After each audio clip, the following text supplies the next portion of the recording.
కోటేశ్వరరావు గారు, కాళేశ్వరం కమిషన్ విచారణకు రాననుకున్నారా రాలేననుకున్నారా అన్న స్టైల్లో కేసీఆర్ ఖచ్చితంగా నేను వెళ్తున్నాను, విచారణను ఎదుర్కొంటాను అని ఆయన స్పష్టం చేశారు. సో కేసీఆర్ విచారణకు హాజరు కావడం అనేది రేవంత్ కి ప్లస్ అవుతుందా, కేసీఆర్ కి ప్లస్ అవుతుందా ఏంటి అనేది ఒక చర్చ అయితే నడుస్తా ఉంది. ఏం చెప్తారు మీరు దీనిపైన? నా అభిప్రాయం ప్రకారం ఎవరికి ప్లస్ కాదు, ఎవరికి మైనస్ కూడా కాదు అనేది నేను చెప్పదలుచుకున్నాను.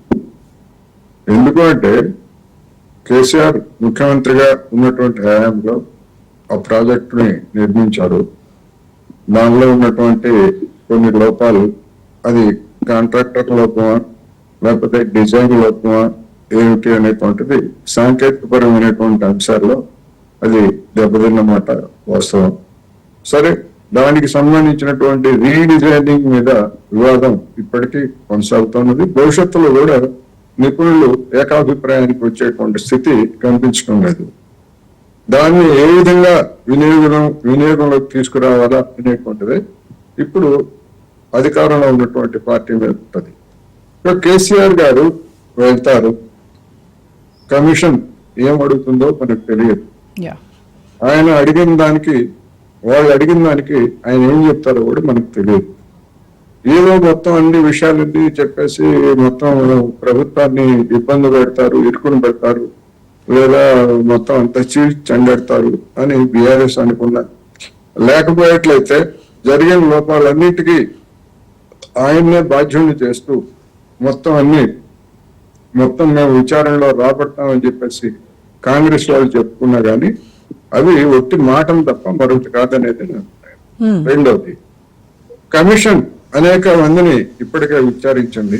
ఆ విచారించినటువంటి అంశాలను పొందుపరుస్తూ ఒక నివేదిక ఇస్తుంది. ఆ నివేదికలో ఏమి చేయాలి ఏమిటి అనేటువంటిది కమిషన్ నిర్ణయించదు.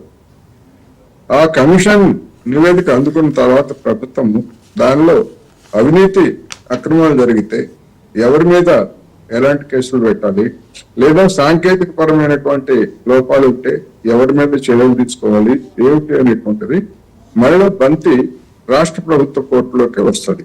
అందువల్ల ఈ ప్రక్రియ అంతా జరగటానికి ఇంకా చాలా టైం కూడా తీసుకుంటుంది అనేది నా అభిప్రాయం. అందుకని రేపు 5వ తారీఖు ఆయన వెళ్ళగానే ఏదో అయిపోతుందని, 6వ తారీఖు ఏదో రిజల్ట్ వస్తుందని అనేటువంటి భ్రమలు అయితే నాకు లేవు. ఎందుకంటే అనేక కమిషన్లు, వాటి నివేదికలు, వాటి మీద తీసుకున్నటువంటి చర్యలు ఇవన్నీ కూడా చూసాం. ఇక కేసీఆర్ ఆయన ముఖ్యమంత్రిగా ఉన్నాడు తప్ప మొత్తం నిర్మాణ పర్యవేక్షణ లేకపోతే ఆ రోజు చెప్పుకోవచ్చు మొత్తం నేనే కుర్చీ చేసుకొని నేనే కట్టిస్తున్నాను. ఇప్పుడు ఇల్లు కట్టించుకునేటువంటి వాళ్ళు కూడా కుర్చీ చేసుకొని కూర్చొని కట్టించుకుంటారు. అంత మాత్రాన్ని ఇల్లు వాళ్ళు కట్టినట్టు కాదు కదా. ఆ విధంగా ఆయన చెప్పుకున్నారు. అవసరానికి మించి ఎక్కువ ప్రచారం చేసుకున్నారు. ఇప్పుడు ఆ ప్రచారాన్ని ఆధారం చేసుకొని మొత్తం ఆయనే నిర్మించారు అన్నట్టుగా చెప్తున్నారు. ఎక్కడ నాకు తెలిసినంత వరకు నేను చెప్పినట్టుగా మీరు ప్రాజెక్టుని రీడిజైన్ చేయండి లేకపోతే ప్రాజెక్ట్ ని కట్టండి అని ఎక్కడ కేసీఆర్ ఏ ఫైల్ మీద సంతకం డెఫినెట్ గా చేసి ఉంటారు. ఎందుకంటే అట్లా చేయడానికి ముఖ్యమంత్రికి అధికారం లేదు. అధికార యంత్రాంగం లేకపోతే నిపుణులు రూపొందించినటువంటి పథకాల మీద వాటిని యాక్సెప్ట్ చేస్తుంది తప్ప ఫైనాన్షియల్ గా ఇతరత్ర అనుమతులు, సాంకేతిక పరమైనటువంటి విషయాలు ఇదిగో పలానా విధంగా ఉండాలని ఏ ముఖ్యమంత్రి గాని ఏ మంత్రి గాని ఎవరు కూడా ఆదేశించేటువంటి పరిస్థితి లేదు. అసలు అటువంటి వ్యవస్థ మనకు లేదు. అందువల్ల ఏం జరుగుతుంది ఏమిటి అనే దానికి వచ్చేసరికి ఈ విచారణతోనే కేసీఆర్ హాజరు కావడంతో ఏదో జరిగిపోతుందని అనుకోవాల్సినటువంటి అవసరం లేదు. అంటే విచారణకు హాజరవ్వడం అయితే కేసీఆర్ కి అలాగే బీఆర్ఎస్ పార్టీకి, బీఆర్ఎస్ సపోర్టర్స్ కి వీళ్ళందరికీ అయితే ఒక సానుకూల సందేశం ఏమి, ఎస్పెషల్లీ ప్రజలకు కావచ్చు రైతులకు కావచ్చు. ఆయన విచారణకు వెళ్తున్నారు, ఆయన అక్కడ అడిగేటువంటి వాటికి సమాధానం చెప్తారు అనడం అంటే దాన్ని కనుక విచారణ కనుక బహిష్కరిస్తే అది నెగటివ్ గా ప్రచారం చేసినట్టు అవుతుంది, నెగటివ్ గా జనాల్లోకి వెళ్తుంది. అంటే కేసీఆర్ ఏదో తప్పు చేసి అనివార్యమై ఆయన వెళ్లాల్సి వచ్చింది అనేది నా అభిప్రాయం. అంతే, అనివార్యమై వెళ్లాల్సి వచ్చింది. లేకపోయేట్లయితే ఏదో తప్పు చేయకపోతే ఎందుకు విచారణకి ఎందుకు కాలేదు అనేటువంటి జనంలో వచ్చే కామన్ సెన్స్ పాయింట్. దాన్నే అధికార పక్షంగా ఉన్నటువంటి వాళ్ళు కావచ్చు లేదా బీజేపీ వాళ్ళు కావచ్చు ఒక స్కోరింగ్ పాయింట్ గా తీసుకోవచ్చు. అందుకని అటువంటి అవకాశం ఇవ్వకుండా ఆయన వెళ్ళటం అనేది జరుగుతాం. అందుకని ఏం జరుగుతుంది ఏమిటి అనేటువంటిది ఒకటైతే అంజపూర్ శ్రీనివాస్ గారు ఒక మంచి మాట చెప్పారు. అధికారులు చేసినటువంటి తప్పిదాలకైనా కానీ ముఖ్యమంత్రి బాధ్యత వహించాలి, బాధ్యత తీసుకోవాలని చెప్పారు. అటువంటి సంస్కృతి లేదా అటువంటి ఉన్నతమైనటువంటి పరిస్థితి ఇవాళ దేశంలో ఉందా అంటే లేదు. అటువంటి పరిస్థితి మనం చూసాం.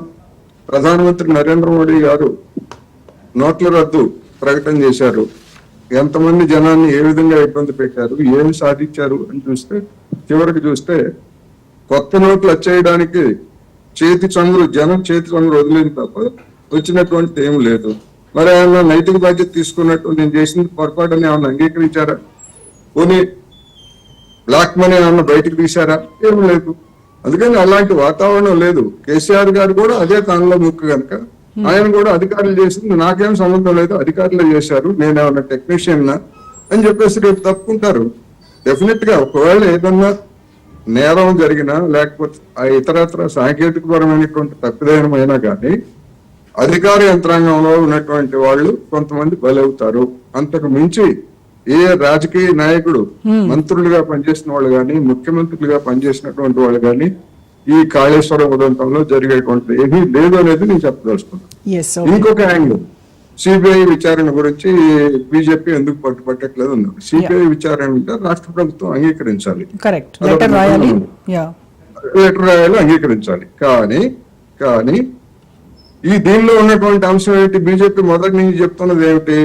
డిపిఆర్ సక్రమంగా లేదు, లేకపోతే అవినీతి అక్రమాలు జరుగుతా ఉంది, ఏటీఎం గా మారుతా ఉంది అని చెప్పారు. మరి డిపిఆర్ సక్రమంగా లేనప్పుడు